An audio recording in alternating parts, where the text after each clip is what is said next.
नमस्कार, स्वागत है आप सभी का। आप देख रहे हैं न्यूज़ 18 इंडिया में हूं आपके साथ कृतिका सिंह और शुरुआत बुलेटिन की इस वक्त की बड़ी खबर के साथ कर रहे हैं। किसान आंदोलन से जुड़ी हुई ये बड़ी खबर, सुप्रीम कोर्ट की फटकार के बाद किसान अब जाग चुके हैं। दिल्ली गाजियाबाद के गाजीपुर बॉर्डर पर रास्ता रोक कर बैठे किसान सुप्रीम कोर्ट की सख्त टिप्पणी के बाद हरकत में आए। वहां किसानों ने एक रास्ता खोल दिया है। किसान नेता राकेश टिकैत ने दिल्ली गाजीपुर मुर्गा मंडी की तरफ जाने वाली सर्विस लेन को किसानों की तरफ से खोल दिया है। किसानों ने टेंट और अपने दूसरे सामान हटाना भी शुरू कर दिया है। किसानों ने सबसे पहले इसी रास्ते को बंद किया था। किसान नेता राकेश टिकैत ने दावा किया है कि किसान अब दिल्ली जाएंगे। इससे पहले किसान आंदोलन के लिए सड़क बंद करने पर सुप्रीम कोर्ट ने भी टिप्पणी की थी कि किसानों को प्रदर्शन करने का हक है, लेकिन रास्ता नहीं रोक सकते। क्या कारण है जो आप ये हटा रहे हैं सब? अरे दिल्ली जाना हमें, तो रास्ता खोल रहे हैं क्या? हमने कहा रास्ता रोक रखा, रास्ता पुलिस ने रोक रखा है। इन्होंने कहा हम भी हटा रहे, तुम भी हटा लो। हाँ तो दिल्ली जाएंगे। तो किसान जो ये रास्ता पूरा खोलेंगे? हाँ पूरा खोल लेंगे,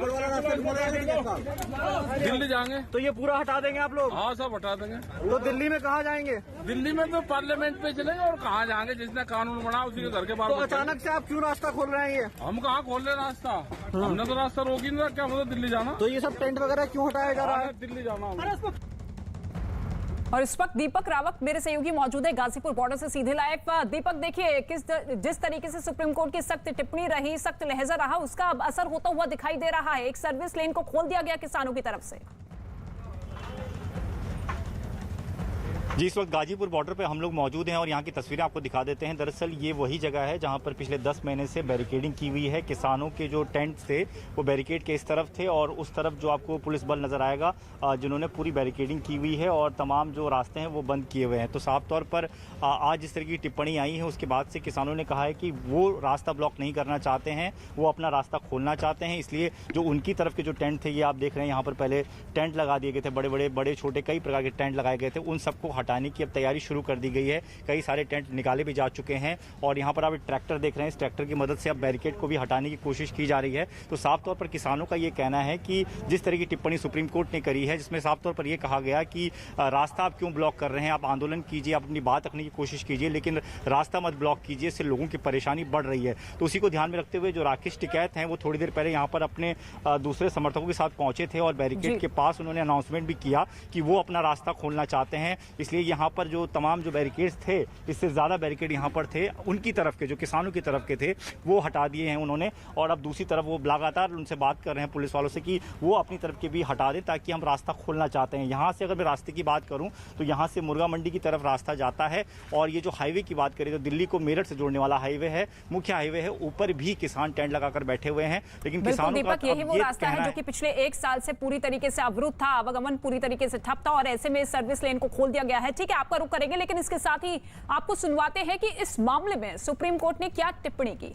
पिछले काफी समय से किसान आंदोलन के कारण रोड ब्लॉक होने पर सुप्रीम कोर्ट ने आज एक बार फिर से चिंता जाहिर की। सुप्रीम कोर्ट ने कहा कि किसी भी स्थिति में रोड को ब्लॉक नहीं किया जा सकता है।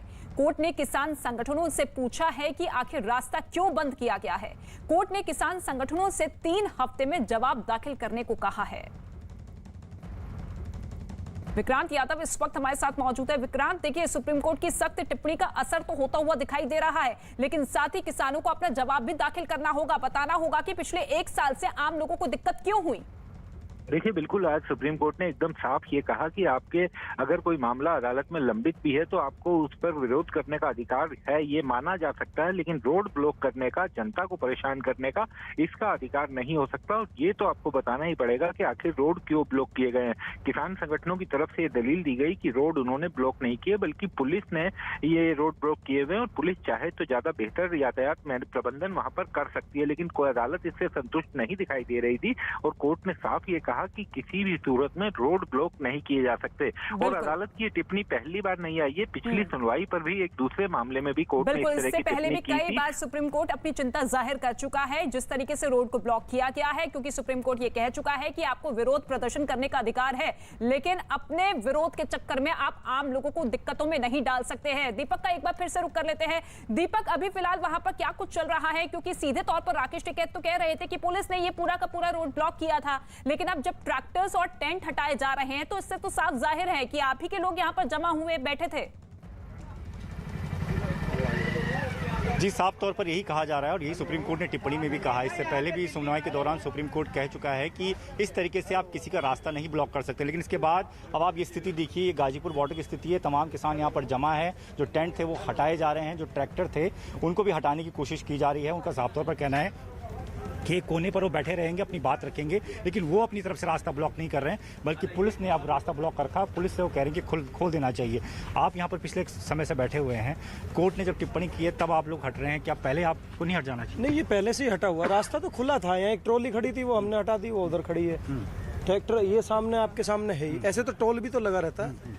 रही बात रोकने की, दिल्ली पुलिस वो लिखा हुआ है प्रीत विहार, तो ये बैरिकेटिंग दिल्ली पुलिस ने लगाए हैं। एक कोई किसानों ने कोई रास्ता नहीं लगा रोक रखा। आपने ऊपर हाईवे वाला भी रास्ता खोल दिया और नीचे वाला उत्तर प्रदेश ने तरफ से उत्तर प्रदेश ने बंद किया था, वो भी हमने बैरिकेटिंग हटवाए हैं। अब ये हटवा दे दिल्ली पुलिस, वहां तक बैरिकेटिंग है। और दिल्ली पुलिस अगर 7 तारीख तक नहीं हटवाती है तो किसान हटाएंगे, ये चैलेंज है। नहीं, इस देश के प्रधानमंत्री ने रास्ता रोक रखा है। प्रधानमंत्री जी जब कहते ये हैं तमाम जो कि किसान एक हैं वो कॉल ये की कह रहे हैं दूरी साफ तौर पर कि इनकी तरफ से जो ये रास्ता है इन्होंने वो फिलहाल खोल दिया है। ये हम आपको तस्वीरें दिखा रहे हैं, ये वही रास्ता है जो पिछले 10 महीने से बंद है और यहाँ पर तमाम टेंट लगाए गए थे। टेंट की तस्वीर हम आपको दिखा रहे हैं और इस तरफ का जो इस हिस्सा है इस पर भी काफ़ी सारे बैरिकेडिंग थी। वो बैरिकेड्स हटाकर अब आगे आप देखिए तो आगे पुलिस की बैरिकेडिंग है और उस पुलिस की बैरिकेडिंग के लिए भी किसान लगातार ये कह रहे हैं कि आप पुलिस अपनी बैरिकेडिंग हटाए ताकि रास्ता पूरा खुल जाए और लोग यहाँ से जा सकें। वो रास्ता बंद नहीं करना चाहते हैं। तो फिलहाल यहाँ पर ये तस्वीर हम आपको लगातार दिखा रहे हैं कि जहाँ पर आप कई किलोमीटर तक टेंट दिखते थे वहाँ पर अब टेंट को हटाया जा रहा है। एक तरफ का हिस्सा, फिलहाल एक तरफ का हिस्सा इसे कहेंगे, क्योंकि उस तरफ आप देखें तो उस तरफ टेंट अभी भी नजर आ रहे हैं, ट्रैक्टर अभी भी नजर आ रहे हैं, किसान वहाँ अभी भी बैठे हुए हैं। लेकिन राकेश टिकैत का ये कहना है कि जिस तरीके से सुप्रीम कोर्ट ने टिप्पणी की है उसके बाद से उनको ये समझ आता है कि शायद उनकी वजह से रास्ता बंद है। लेकिन वो ये कहना चाह रहे हैं, अब अपनी बातों को बदल के कह रहे हैं कि मैंने कोई रास्ता बंद नहीं किया है, आप चाहें तो यहाँ से आगे जा सकते हैं, हम नहीं रोकेंगे। और हम पुलिस से भी कह रहे हैं कि वो अपना रास्ता खोल दे। बिल्कुल, भले ही पुलिस विभाग का पूरा ठीकरा फोड़ते हुए नजर आ रहे हैं राकेश टिकैत, लेकिन हर कोई जानता है कि कौन यहां पर बैठा हुआ था, किस तरीके से रास्ता ब्लॉक किया गया, आम लोगों को दिक्कत हुई। बहुत शुक्रिया दीपक रावत इस तमाम जानकारी के लिए। भारत ने 100 करोड़ वैक्सीन डोज का आंकड़ा पार कर लिया है।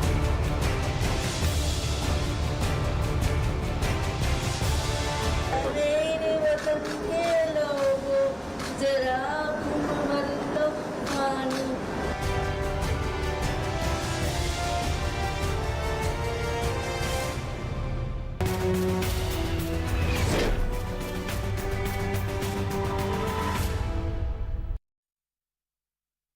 देश के लिए आज गर्व का दिन है। कोरोना के खिलाफ दुनिया के सबसे बड़े वैक्सीनेशन अभियान में भारत ने आज नया मुकाम हासिल कर लिया है। देश में कोरोना के खिलाफ अभियान के शुरू होने के 278 दिन में भारत ने 1 करोड़ वैक्सीन की डोज लगाने का टारगेट पूरा कर लिया है। 100 करोड़ के टीकोत्सव का देश भर में जश्न मनाया जा रहा है। इस मौके को खास बनाने के लिए कई कार्यक्रम भी आयोजित किए गए। इस खास अवसर पर पीएम मोदी दिल्ली के राम मनोहर लोहिया अस्पताल पहुंचे और स्वास्थ्य कर्मियों का हौसला बढ़ाया। वहां प्रधानमंत्री नरेंद्र मोदी की मौजूदगी में ही वाराणसी के रहने वाले अरुण राय नाम के एक आदमी को 100 करोड़वां टीका लगवाया गया। पीएम मोदी ने इस उपलब्धि के लिए देश को बधाई दी। वहीं स्वास्थ्य मंत्री मनसुख मांडविया ने भी आरएमएल अस्पताल में लड्डू बांटकर 100 करोड़ टीके का जश्न मनाया। भारत ने अब से कुछ दूर पहले ही 100 करोड़ वैक्सीन डोज का आंकड़ा पार कर लिया है। 100 साल में आई सबसे बड़ी महामारी का मुकाबला करने के लिए देश के पास अब 100 करोड़ वैक्सीन डोज का मजबूत सुरक्षा कवच है। ये उपलब्धि भारत की है, भारत के प्रत्येक नागरिक की है। मैं देश की वैक्सीन मैन्युफैक्चरिंग कंपनियां, वैक्सीन ट्रांसपोर्टेशन में जुड़े कर्मयोगियां, वैक्सीन लगाने में जुटे हेल्थ सेक्टर के प्रोफेशनल्स, सभी का खुले मन से, हृदय से बहुत बहुत आभार व्यक्त करता हूं। अभी कुछ देर पहले ही मैं राम मनोहर लोहिया हॉस्पिटल में एक वैक्सीन सेंटर से होकर के आया। एक उत्साह है और दायित्व बोध भी है कि हमें मिलकर कोरोना को जल्द से जल्द हराना है। मैं प्रत्येक भारतवासी को बधाई देता हूं। 100 करोड़ वैक्सीन डोज की ये सफलता प्रत्येक भारतीय को अर्पित करता हूं। सूचना और प्रसारण मंत्रालय ने 100 करोड़ डोज लगने के मौके पर एक वीडियो जारी किया है, जिसमें दिखाया गया है कि किस तरह से देश ने इस अहम पड़ाव को पार किया है। इसके जरिए ये बताने की कोशिश की गई है कि 16 जनवरी को जब इस वैक्सीनेशन अभियान की शुरुआत की गई तो कितने उतार चढ़ाव हम सभी ने देखे और ऐसे में ये सफलता हासिल हुई है। आज खौफ से टकराने को एक और नरेंद्र ने आगे बढ़कर देश की सामूहिक शक्ति को जगा दिया। मानो विवेकानंद ने फिर से आकर देश के नौजवानों को ललकार दिया। 130 करोड़ की महाशक्ति के नव जागरण से चहुंदिस हो उठी जय जय, देशवासियों में हौसला भर। आईसीएमआर के महानिदेशक बलराम भार्गव ने 100 करोड़ डोज लगने को देश के लिए गर्व का पल बताया। हमारे साथ में आईसीएमआर के महानिदेशक डॉक्टर बलराम भार्गव हैं। सर, सबसे पहले आपको बहुत बहुत बधाई कि भारत ने एक बड़ा लक्ष्य हासिल कर लिया है। नहीं, अब ये बधाई हमको ना दीजिए, अब बधाई आप अपने माध्यम के, प्रेस के माध्यम के द्वारा पूरे भारतवर्ष के सारे साइंटिस्ट, भारतवर्ष के सारे हेल्थ केयर वर्कर्स, सारे फ्रंटलाइन वर्कर्स, सारी गवर्नमेंट और एक नागरिक को, भारतवर्ष के ही नहीं बल्कि दुनिया के हर एक नागरिक को आप ये बधाई दें, क्योंकि ये एक बहुत बड़ी उपलब्धि है जो भारत ने हासिल की है, जिसमें 100 करोड़ लोगों को टीकाकरण हो गया है और जिसे 1 बिलियन भी आप कह सकते हैं। और जब आप देखें कि दुनिया की पॉपुलेशन 7 बिलियन है, जिसमें से 1 बिलियन भारत में है और उसका हम लोग ने टीकाकरण कर लिया है, तो ये एक बहुत बड़ी उपलब्धि है, बहुत गर्व का समय है और हम आप सबको बधाई देना चाहेंगे। Indian national technical advisory group on immunisation यानी कि NTAGI के सदस्य डॉक्टर NK अरोड़ा ने भी सभी को बधाई देते हुए कहा कि देश में रिकॉर्ड समय में 100 करोड़ का लक्ष्य पार कर लिया है। कोरोना की लड़ाई में भारत ने एक बड़ा मुकाम हासिल कर लिया है। हमारे साथ में NTAGI के मेंबर डॉक्टर NK अरोड़ा हैं। सर, सबसे पहले आप लोगों को बहुत बहुत बधाई, क्योंकि इतना एक बड़ा लक्ष्य था आप लोगों के सामने, भारत के सामने। कितना बड़ा ये सफ़र आप मानते हैं, कितना मुश्किलों भरा जो है सफ़र मानते हैं? मेरी तरफ से समस्त भारतवासियों को शुभेच्छा। ये एक तरफ तो बहुत ही आनंददायक क्षण है, लेकिन उससे ज़्यादा इसमें एक पूर्णता का अनुभव होता है, एक संतोष की भावना आती है, क्योंकि जिस लक्ष्य को लेकर के पिछले साल फरवरी मार्च में लेके चले थे और जिस तरीके का रास्ता हम लोगों ने सोचा था, उसी हिसाब से लोगों में टीकाकरण किया जा सका। और इसके पीछे जो मूल भावना थी वो वैक्सीन आत्मनिर्भरता की थी। हम सबको मालूम है कि अगर ये वैक्सीन भारत में निर्मित नहीं होती तो लगभग नामुमकिन था कि हम लोग अपने किसी भी लक्ष्य को प्राप्त कर सकते थे। इस ऐतिहासिक मौके पर प्रधानमंत्री नरेंद्र मोदी दिल्ली के राम मनोहर लोहिया अस्पताल पहुंचे। RML अस्पताल में आज वैक्सीनेशन कार्यक्रम आयोजित किया गया था। यहां पीएम मोदी ने छवि अग्रवाल नाम की एक दिव्यांग बच्ची से मुलाकात की। इस दौरान उस बच्ची ने पीएम मोदी के सामने ए मेरे वतन के लोगों का गाना भी गाया।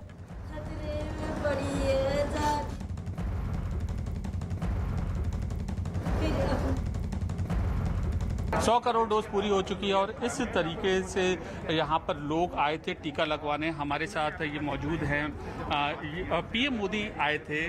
पीएम ने क्या बात की? पीएम मोदी आए थे और उन्होंने मुझे पूछा कि आपको क्या शौक है, तो मैंने बोला कि मुझे गाने सुनने का शौक है। उन्होंने बोला कि फिर मुझे गाना सुना, तो फिर मैंने वो वाला गाना सुना दिया। कौन सा? मेरे वतन के लोगों। अच्छा, ये आपका पहला डोज है या दूसरा डोज है? First time. फर्स्ट टाइम है। अच्छा, पीएम ने आपसे ये बातचीत की, सब कुछ की, क्या आपके मन में सोच आया? What do you think about that moment? कि मैं बहुत लकी हूँ कि मुझे प्राइम मिनिस्टर से बात करने का मौका मिला। राम मनोहर लोहिया अस्पताल में आज जिस शख्स को 100 करोड़वां टीका लगा, उससे प्रधानमंत्री नरेंद्र मोदी ने खास बात की। वाराणसी के रहने वाले अरुण राय के मुताबिक पीएम मोदी ने उनसे करीब 10 मिनट बात की। अरुण राय के मुताबिक पीएम मोदी ने दिव्यांग शब्द देकर उन जैसे लोगों का सम्मान बढ़ाया है। आपसे खुद पीएम मोदी ने बातचीत की है, सबसे पहले क्या महसूस कर रहे हैं आप? मैं तो ये सपने में भी नहीं सोचा था कि आज माननीय प्रधानमंत्री जी के दर्शन होंगे 100 करोड़वें टीके पर। तो इसके लिए मैं अपने आप को बहुत ही गौरवान्वित, और आज का दिन मेरे लिए सौभाग्यशाली और दिन था, और मैं अपने आप को बहुत ही सौभाग्यशाली व्यक्ति भी मानता हूँ। जी। क्या बातचीत हुई आपकी? उनसे मेरी 10 मिनट की वार्ता हुई। तो उस समय माननीय प्रधानमंत्री जी आते ही उन्होंने मुझसे पहला प्रश्न पूछा कि ये आपका पहला टीका है या दूसरा टीका है? तो मैंने माननीय प्रधानमंत्री जी को बताया कि नहीं, ये मेरा पहला टीका है। तो एक पिता की तरह आश्चर्यचकित थे, और उन्होंने मुझे डांट भी खिलाई। पहला टीका ही क्यों है, दूसरा टीका क्यों नहीं लगवाया इसके पहले? तो मैंने उनसे बताया कि जो है अभी तक मेरे मन में ये गलतफहमी थी, मेरे मन में ये भ्रांतियाँ थी। मैं ये सोच रहा था कि मैं बनारसी हूँ और मैं योगा करता हूँ, इसलिए मुझे कुछ नहीं हो सकता है। मैंने देखा कि 70 करोड़ लोग टीका लगा चुके हैं, और माननीय प्रधानमंत्री जी द्वारा टीकाकरण के लिए लगातार जागरूक किया जा रहा है, तो मैं अपने आप को बहुत शर्मिंदगी मुझे महसूस है। आज हमने इतनी बड़ी उपलब्धि हासिल की है, तो आपने सोचा था जब आप यहाँ पर आएंगे कि पीएम मोदी को आप देखेंगे और खुद वो आपसे बातचीत करेंगे? जी, मैं तो ये बिल्कुल सपने में भी नहीं सोचा था। ये मेरे लिए सौभाग्यशाली दिन था। राम मनोहर लोहिया अस्पताल में प्रधानमंत्री मोदी ने वहां के सिक्योरिटी गार्ड से भी बात की। पीएम से बात करने के बाद जीत का हौसला काफी बढ़ गया, और उन्होंने कहा कि ऐसे ही वो लगन से अपना काम करते रहेंगे। ये हमारे साथ गार्ड है, यहाँ पर कर्मचारी हैं जिनसे पीएम ने मुलाकात की है। अपना अनुभव बताइए। सर, मेरे से मुलाकात पीएम सर पूछ रहे थे कि आप कोविड के टाइम में कैसे ड्यूटी किए। घर वाले मना करते थे, तो हमने कहा सर ड्यूटी तो ड्यूटी होता है, अब सेवा का काम है, सेवा करेंगे ही। फिर कह रहे अच्छा ठीक है। फिर मैंने कहा सर आपने जो कहा कि देश के मैं चौकीदार हूँ, तो ये सुन के बड़ा अच्छा लगा, और आपने चौकीदारों का गौरव बढ़ा दिया। इतनी बात है सर। अब आगे क्या आपको हौसला मिला? सर बहुत अच्छा मेरे को महसूस हुआ, और सेवा करने का और ज़्यादा मौका मेरे को महसूस हो रहा है।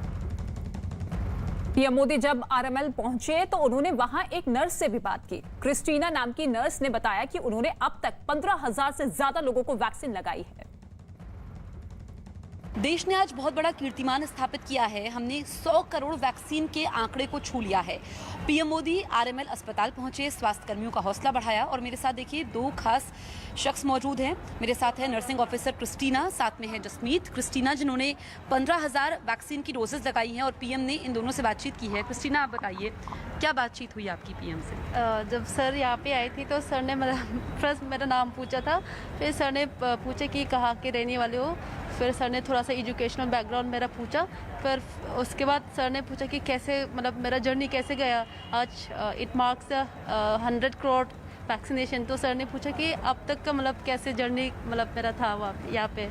तो मेरा जर्नी है बहुत अच्छा गया। मैं बहुत प्राउड फील करती हूँ मैं खुद को, क्योंकि मैं एक ये लार्जेस्ट वैक्सीनेशन ड्राइव का एक टीम मेंबर बनना बहुत अच्छा कि अपॉर्चुनिटी मिला मुझे इतना सारे सेवा करना।